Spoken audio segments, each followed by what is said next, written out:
Mari kita mengakui iman kita, Yesus adalah Kristus, Anak Allah yang hidup. Amin. Mari kita memberi salam. Penuhilah dengan roh dan hikmat.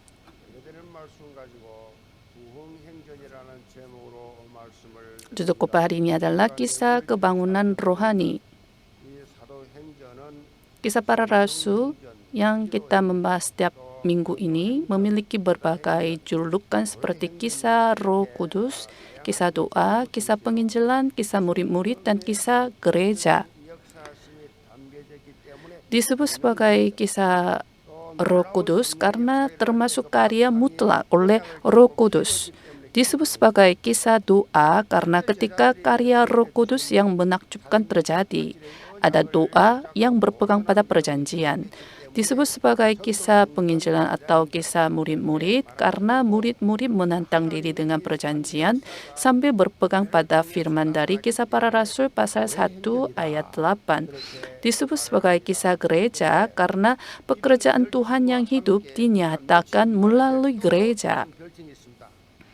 Ada lagi disebut sebagai kisah kebangunan rohani sebagaimana judul khotbah hari ini.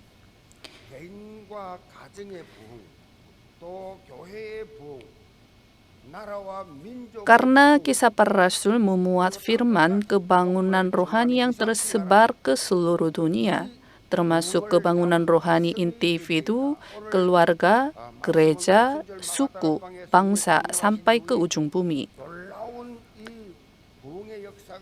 Setelah Roh Kudus turun ke atas loteng Markus pada hari Pentakosta, sebuah karya kebangunan rohani yang luar biasa terjadi. Murid-murid yang sangat biasa, yang tidak memiliki apa-apa dan yang tidak belajar apa-apa, memberitakan Injil penyaliban dan kebangkitan Yesus Kristus dalam bahasa masing-masing bangsa mereka ketika mereka menerima kuasa Roh Kudus. Intinya, Injil penyaliban dan kebangkitan Yesus Kristus. Mereka memberitakan Injil penyaliban dan kebangkitan Yesus Kristus dengan erat. Melalui khotbah Petrus, 3.000 orang, 5.000 orang berbalik kepada Tuhan. Kebangunan rohani yang luar biasa terjadi. Seperti yang terdapat dalam Kisah Para Rasul 2 ayat 47, dan tiap-tiap hari Tuhan menambah jumlah mereka dengan orang yang diselamatkan. Dalam ayat 7 firman Allah makin tersebar dan jumlah murid di Yerusalem makin bertambah banyak. Juga sejumlah besar imam menyerahkan diri dan percaya. Namun, kebangunan rohani itu tidak hanya mengacu pada peningkatan jumlah atau kuantitas saja, tetapi juga mengacu pada meningkatan kualitas di mana terjadi perubahan dan pertumbuhan dan kebangunan rohani di tengah batin individu. Kebangunan rohani itu dinyatakan di dalam jiwa individu. Berikutnya, peningkatan jumlah secara angka akan terjadi sebagai hasil dengan sendirinya. Karena saya menerima kasih karunia, karena dalam diri saya muncul kebangunan rohani, jadi peningkatan jumlah secara angka akan terjadi sebagai hasil dengan sendirinya. Kalau tidak ada bukti, dia belum menerima kasih karunia dari Tuhan. Kalau seorang yang menerima kasih karunia, dia tidak dapat tidak bisa berbicara tentang hal ini. Keadaan rohani saya itu lebih penting. Jangan memberi berbeban. Jiwa itu haus secara rohani. Keberadaan rohani kering. Jika saudara menerima kasih karunia dari Allah, saudara pasti akan memberitakan Injil kepada orang lain.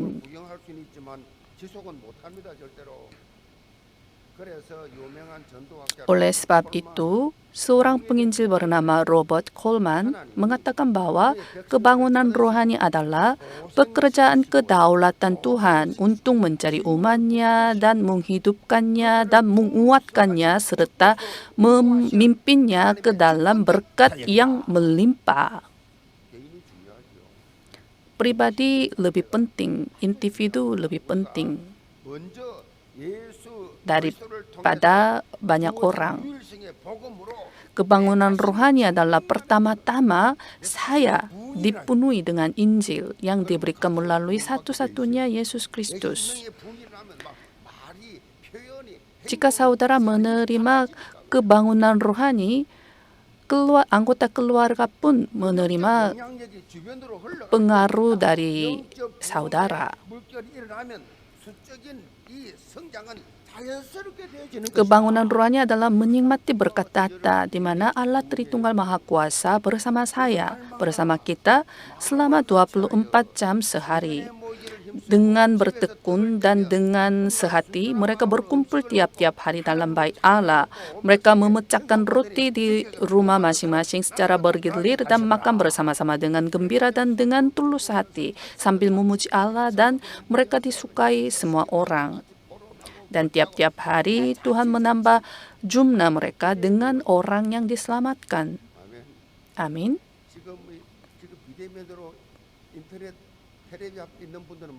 Jika saudara beribadah lewat online, tidak boleh.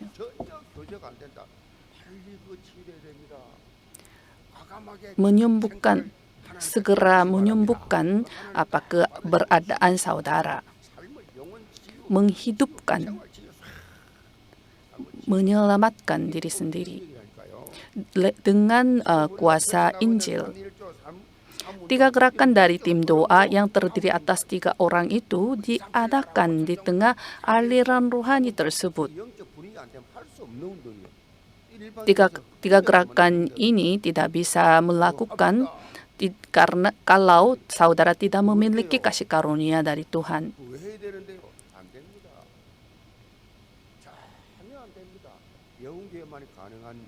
Gereja Yewon bisa melakukan 3 gerakan ini karena setiap jemaat gereja Yewon memiliki kasih karunia Tuhan. Biarlah saudara dipenuhi dengan Injil terlebih dahulu. Biarlah saudara menerima kasih karunia terlebih dahulu. Bukan sekedar kata manusia, tetapi firman Tuhan. Ini adalah 24 jam. Jika terjadi 24 jam bagi saudara, 25 yang merupakan waktu Tuhan akan terjadi. Lalu kita akan maju ke tempat di mana kita akan membuat karya kebangunan rohani kekal. Firman Allah makin tersebar dan jumlah murid makin bertambah banyak. Juga sejumlah besar imam menyerahkan diri dan percaya. Saya memberkati setiap jemaat gereja Yewon dalam nama Yesus Kristus. Kiranya saudara dapat menjadi tokoh utama dari 3 gerakan. Pokok bahasan yang pertama adalah hikmat berfokus pada hakikat rohani. Dalam ayat 1, pada masa itu ketika jumlah murid makin bertambah, timbullah sungut-sungut di antara orang-orang Yahudi yang berbahasa Yunani terhadap orang-orang Ibrani. Karena pembagian kepada janda-janda mereka diabaikan dalam pelayanan sehari-hari. Minggu kemarin kita telah membahas peristiwa Ananias dan Safira. Selanjutnya hari ini kita akan membahas sebuah masalah yang muncul di gereja mula-mula. Setan memasukkan hati untuk memisahkan jemaat satu sama lain. Setan menyerang gereja melalui penganiayaan fisik untuk menghancurkan gereja. Setan menghasut para pemimpin Yudaisme untuk menangkap para rasul, mencambuk mereka dan mengancam mereka untuk tidak lagi berbicara dalam nama Yesus Kristus. Namun mereka bersuka cita karena mereka telah dianggap layak menderita penghinaan oleh karena nama Yesus. Sesaat setelah dilepaskan, tiap-tiap hari mereka melanjutkan pengajaran mereka di bait Allah dan di rumah-rumah orang dan memberitakan Injil tentang Yesus adalah Mesias. Setan si iblis sangat marah karena penganiayaan fisik tersebut menjadi sia-sia. Maka setan membuat mereka saling mengeluhkan untuk memisahkan komunitas gereja. Bukan sekedar keluhan, tetapi sangat parah, sama seperti umat Israel mengeluhkan kepada Tuhan setelah keluar dari Mesir.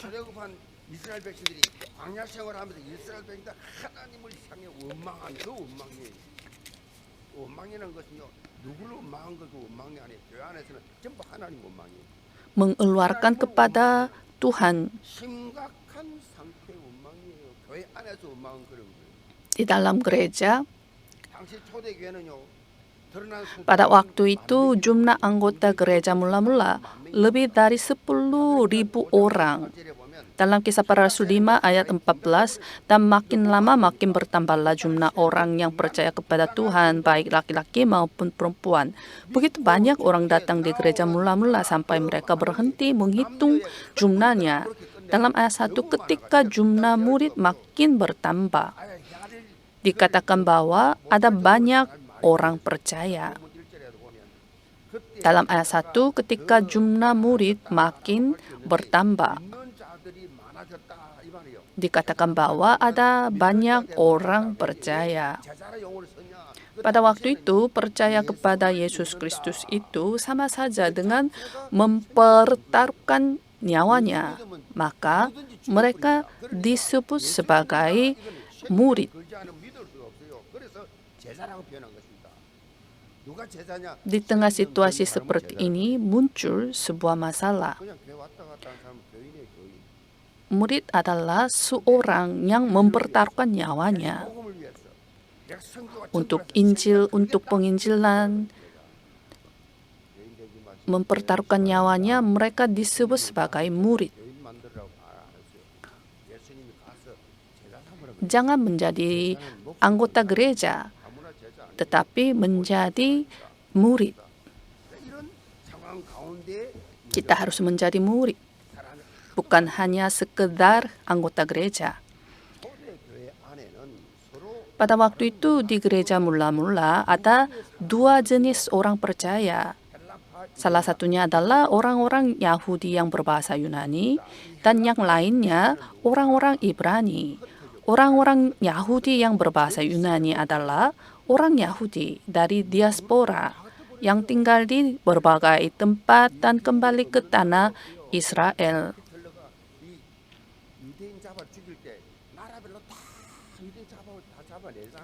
Setiap negara ada orang Yahudi karena muncul perang dunia kedua, orang Israel tersebarkan ke seluruh dunia.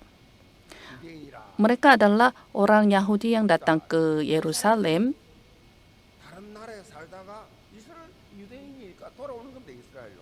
yang hidup dalam budaya Yunani dan menggunakan bahasa Yunani.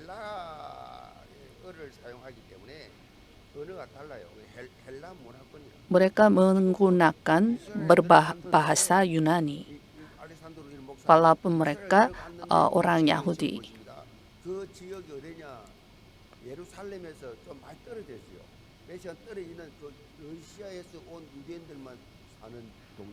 Ada sebuah desa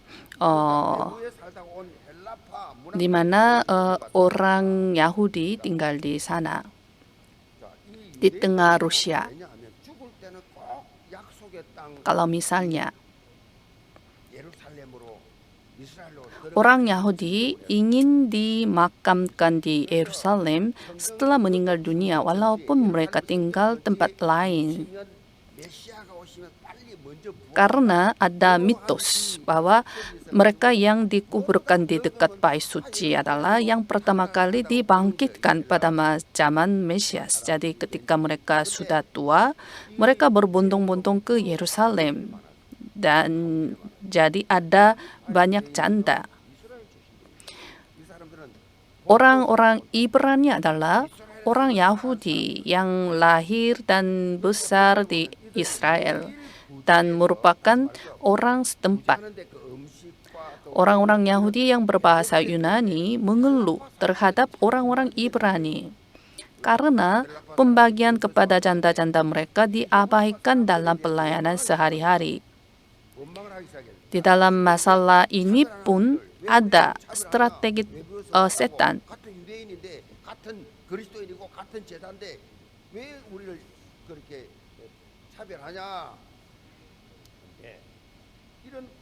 Dari hal lahiriah, yakni masalah pembagian. Tetapi intinya adalah pemisahan dan konflik antara orang-orang Yahudi yang berbahasa Yunani dan orang-orang Ibrani agar tidak dapat bersatu di dalam gereja. Itu adalah strategi setan. Mereka membentuk partai-partai, kemudian tidak dapat menjadi bersatu.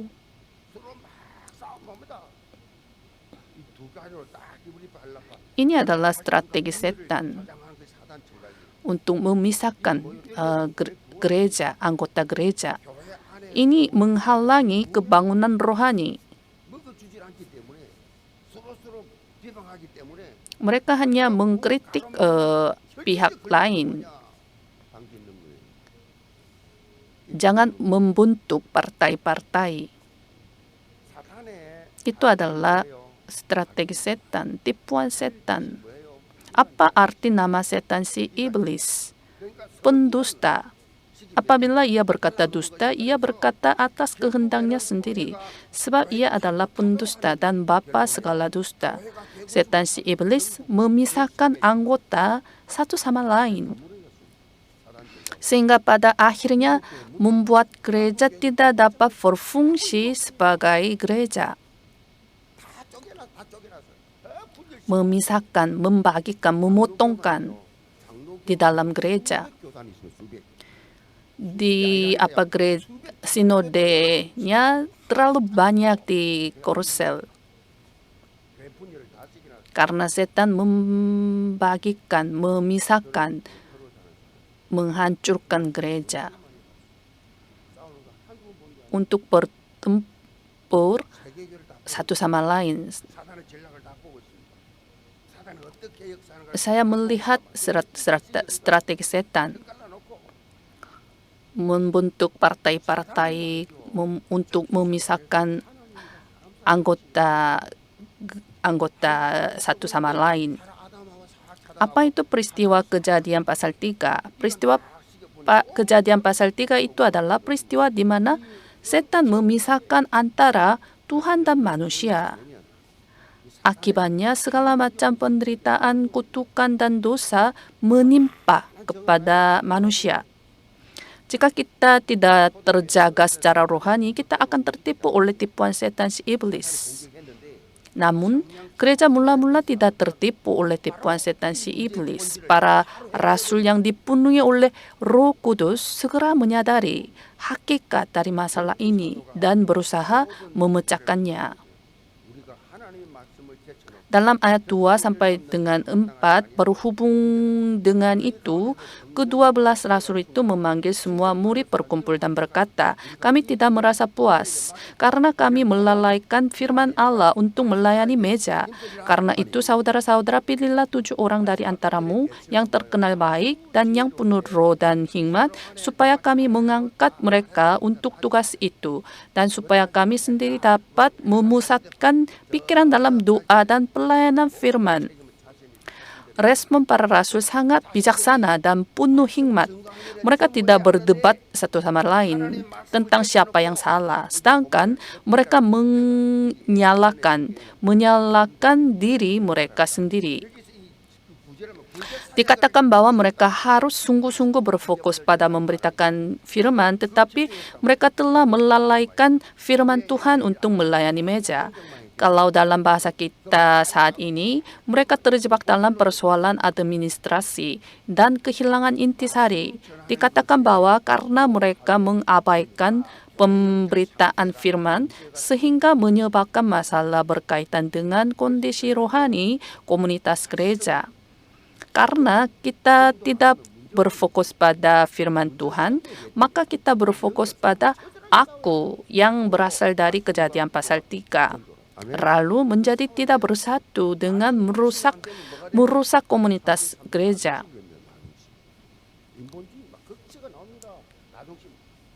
Jika kita tidak dapat berfokus pada firman Tuhan saja,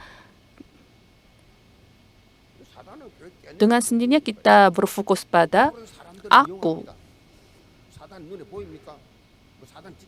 yang berasal dari Kejadian pasal 3. Supaya para rasul memusatkan pikiran dalam doa dan pelayanan firman, mereka mengangkat petugas yang akan melayani pelayanan pembagian. Karena para rasul tidak mungkin mengurus pelayanan pembagian dengan jumlah kecil. Sebagaimana Musa berusaha mengadili di antara bangsa itu dari pagi sampai petang. Pekerjaan itu terlalu berat baginya. Takkan sanggup melakukannya seorang diri saja.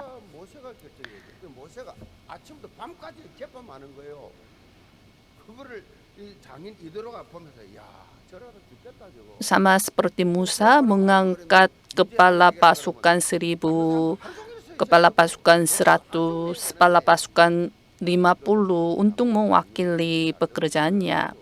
Para rasul memutuskan untuk mengangkat petugas untuk mewakili pelayanan pembagian.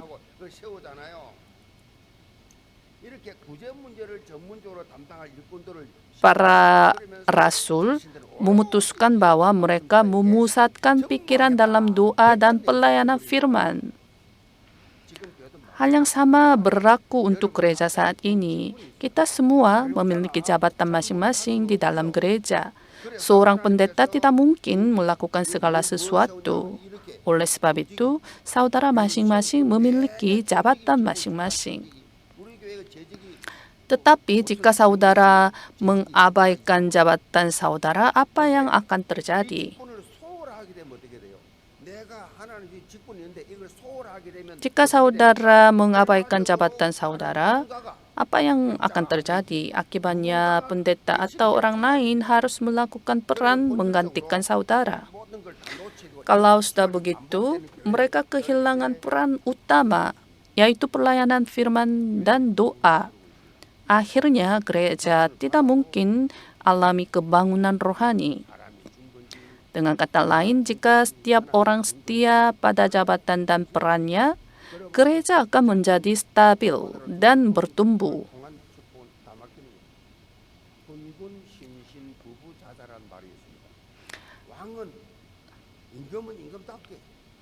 Raja harus menjadi raja. Anak harus menjadi anak. Bawahan harus menjadi bawahan. Kalau begitu, masyarakat itu menjadi stabil dan bertumbuh. Sama seperti itu. Kiranya saudara berfokus pada jabatan saudara.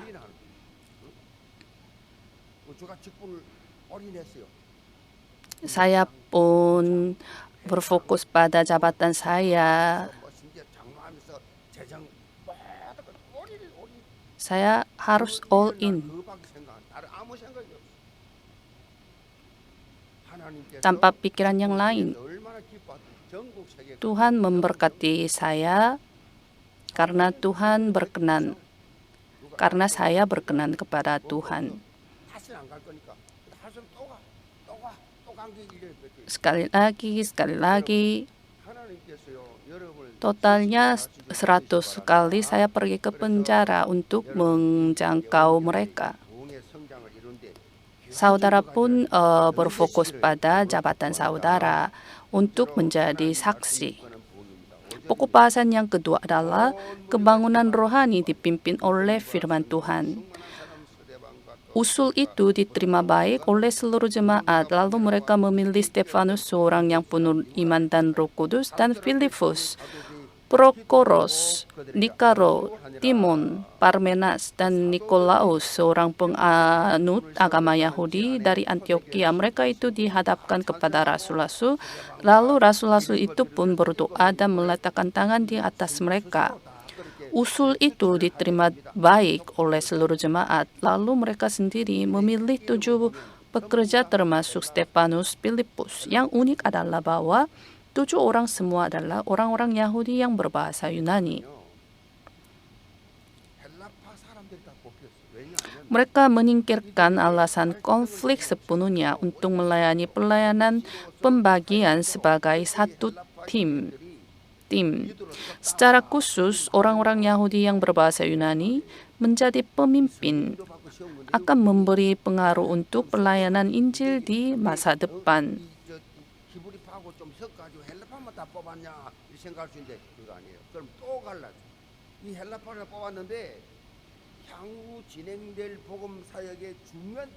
Mereka akan memberi pengaruh untuk pelayanan Injil di masa depan. Pada waktu itu, orang-orang Ibrani memiliki rasa pilihan yang kuat dan tidak terbiasa merangkul ras dan etnis lain.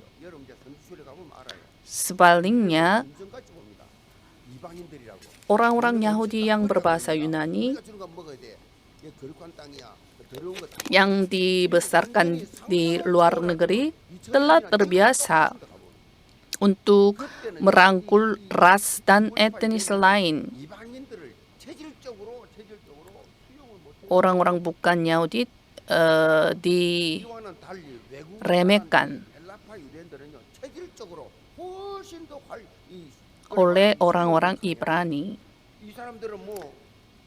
Orang-orang Yahudi yang berbahasa Yunani menerima budaya yang lain dan mengakui orang-orang bukan Yahudi juga. Dalam Kisah Para Rasul pasal 8, kita dapat melihat bahwa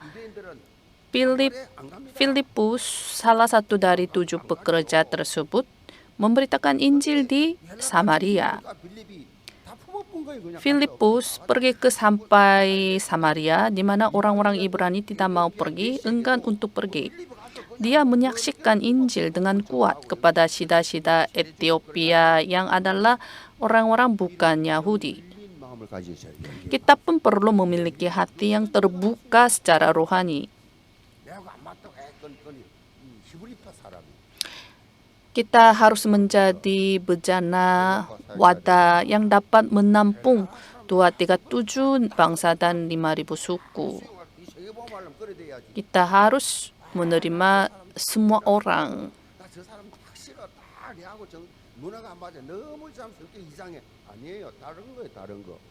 Bukan salah, tetapi beda.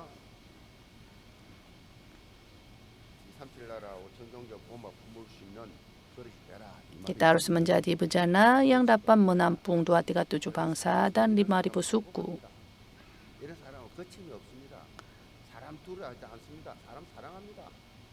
Mereka mengasihi manusia.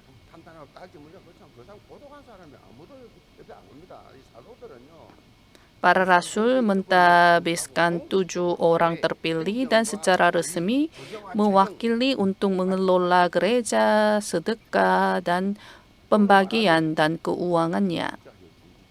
Kalau dalam bahasa kita saat ini, artinya mengangkat majelis dan pemimpin awam di gereja.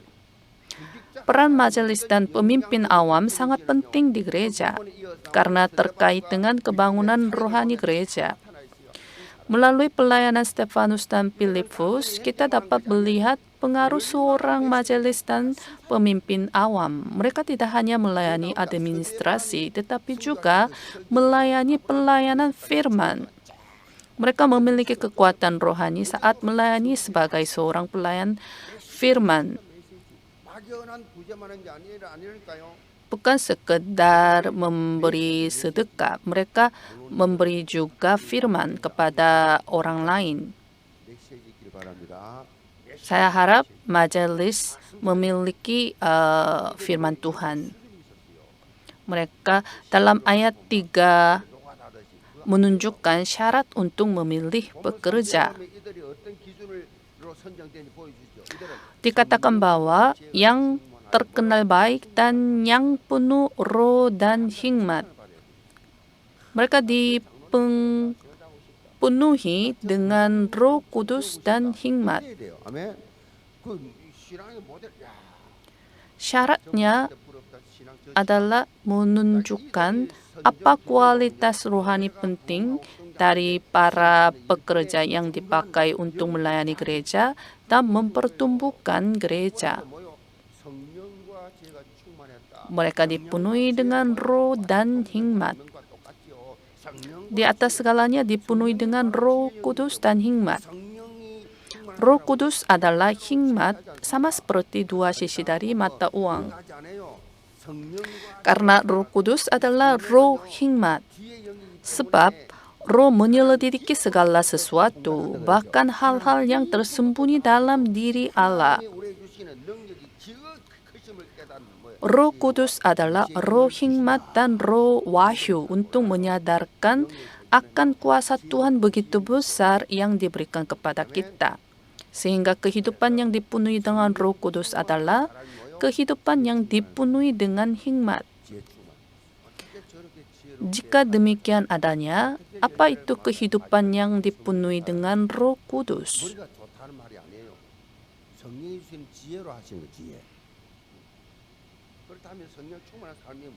Apa itu kehidupan yang dipenuhi dengan Roh Kudus? Dipenuhi dengan Roh Kudus berarti dipenuhi dengan firman yang mengandung kehendak dan rencana Tuhan. Dengan firman Tuhan kita harus lancar. Dengan firman Tuhan. Karena kita dibimbing oleh firman Tuhan, kita mampu menangani berbagai hal dengan hikmat, dan sebagai hasilnya kita akan menyelamatkan semua orang. Kita akan menjadi orang yang terkenal baik dengan sendirinya. Oleh sebab itu, kita harus menjalani kehidupan yang memusatkan firman mimbar selama 24 jam sehari.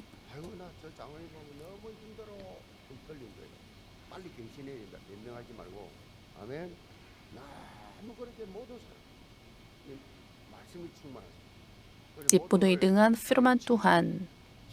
Saudara menjadi seorang yang dipenuhi dengan firman Tuhan.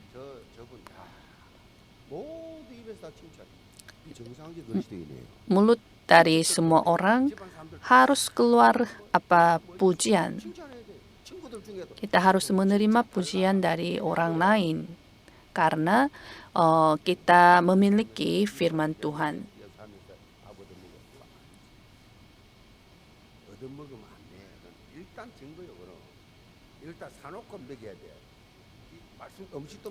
Kita harus menakdir hidangan makanan.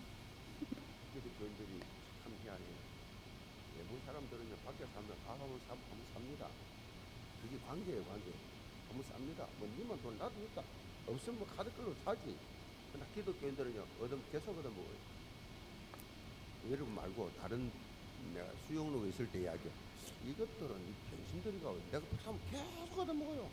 10번 다 얻어먹어요. 내가 이것들 상대 못하겠구나.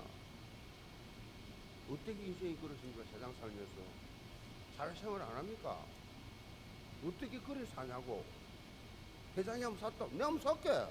Kita harus menakdir 석유무사 나도 Ketika 밖에 seorang 나가면 membeli makanan, kita harus membeli makanan. 습관 때문에 밖에 나가서 입장이 무조건 사 다들 걸려가면서 막 사 그냥. 왜? 복음을 위해서. 아멘. Untuk Injil, 복음을 위해서. untuk Injil. 그래서 강단과 입사되는 삶이 중요합니다.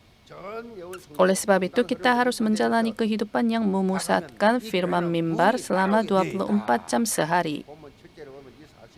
Jika setiap jemaat berada di dalam aliran firman mimbar selama 24 jam sehari, kebangunan rohani akan datang dengan sendirinya.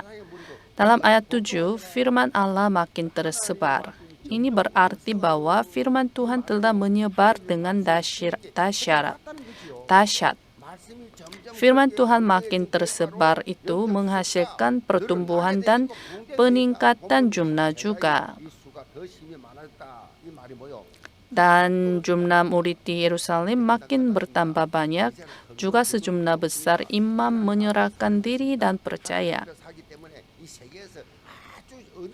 Ketika firman mimbar digenapi dalam hidup kita, gereja kita pun akan bertumbuh dengan sendirinya. Ini adalah kebangunan rohani sejati.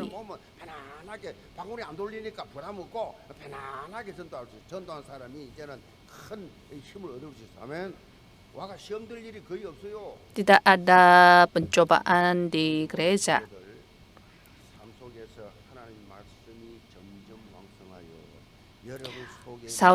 Kiranya saudara mengalami bahwa firman Allah makin tersebar dan memiliki bukti bahwa juga sejumlah besar imam menyerahkan diri dan percaya melalui kehidupan perjanjian yang menjadi 24 jam dengan firman mimbar. Kiranya orang-orang yang sama sekali tidak mau berbalik kepada Yesus Kristus pun berbalik kepada Yesus Kristus sehingga mereka pun memperoleh hidup.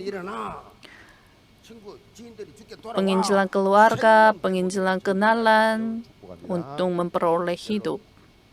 Sebagai kesimpulan, ada sebuah buku berjudul Gereja Bintang 5. Gereja Bintang 5. Biasanya jumlah bintang menunjukkan peringkat hotel. Bintang 3 itu hotel biasa. Bintang 4 itu hotel mewah. Bintang 5 itu hotel tertinggi. Untuk menjadi hotel bintang 5, tidak hanya perlu fasilitas yang tertinggi, tetapi juga perlu pelayanan yang terbaik.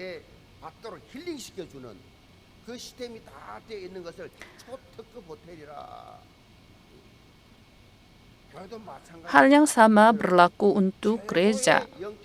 Kita harus memberi pelayanan rohani terbaik kepada setiap anggota gereja, dari anak sampai dewasa.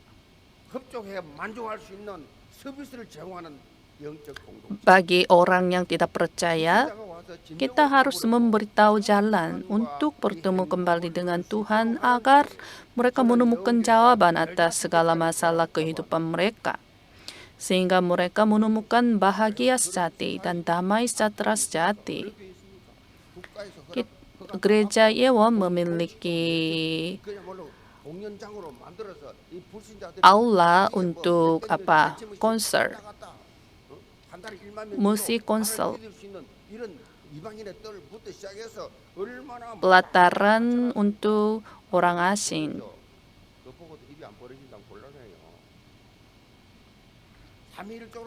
Saya membanggakan gereja Yewon sebagai gereja bintang 5.